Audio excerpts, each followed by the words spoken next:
हम बधाई देते हैं माननीय मुख्यमंत्री जी को, जिन्होंने बड़ी ही सूझबूझ से जिस तरह बिहार में जातीय जनगणना कराया और उसी पैटर्न पे कल के कैबिनेट में ये डिसीजन लिया गया माननीय मुख्यमंत्री जी के नेतृत्व में कि जातीय जनगणना सरकार यहाँ पे कराएगी।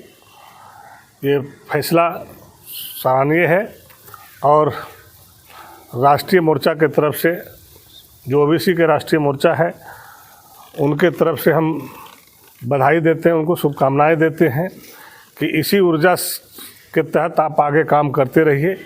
चूँकि झारखंड राज्य एक गरीब राज्य है और जिस तरह से प्रेमानंद जी ने बताए कि जितनी जिसकी भागीदारी उसको उतना हक मिलना चाहिए निश्चित रूप से।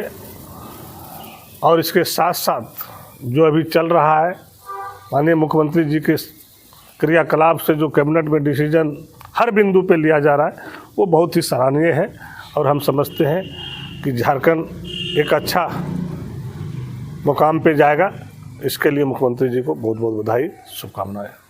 सर, चंपई सोरेन के नेतृत्व में अभी कैसा झारखंड क्या कुछ आगे प्रोग्रेस करेगा, क्या लगता है? देखिए, अभी तो एक सप्ताह हुआ भी नहीं है, उसके बाद जो डिसीजन आदरणीय मुख्यमंत्री चंपई सोरेन जी का आ रहा है, निश्चित रूप से लगता है कि समय कम है, लेकिन इतने कम समय में वो 4 साल का मेकअप 9 महीना में करेगा, ये हमको विश्वास है। चूँकि हमारे माननीय पूर्व मुख्यमंत्री हेमंत सोरेन जी के नेतृत्व में जो काम हुआ वो भी देखने लायक हुआ, लेकिन 2 साल तो कोरोना में बीत गया, तो भी इतना परेशानी के बाद, इतना बीजेपी आरएसएस के साजिश के बाद भी उन्होंने मजबूती से इस राज्य को एक अच्छे मुकाम पे ले गया है और उनका जो छूटा हुआ काम है उसको हमारे बड़े भाई चंपई सोरेन जी जो भावी मुख्यमंत्री हैं उन्होंने पूरा करेगा, ये हम लोगों को विश्वास है। आरजेडी के द्वारा सर जैसे बिहार में आगामी बहाली दी गई, इतनी सारी बहाली इतिहास के तौर पे, और जिस तरह से झारखंड में बेरोजगारी जैसे कि युवा कह रहे हैं, तो इस बारे में क्या कहना? देखिए, अभी तो हेमंत सोरेन जी ने शुरुआत ही किया था नौकरी देने का, सारे विभाग से समीक्षा करके रिपोर्ट ही मांग रहा था, लेकिन यहाँ काम करने दे। तो यहाँ तो ये हो गया कि गरीब का बेटा कुर्सी पे बैठा है, इसको कैसे उतारना है, इसको कैसे साजिश करके फंसाना है,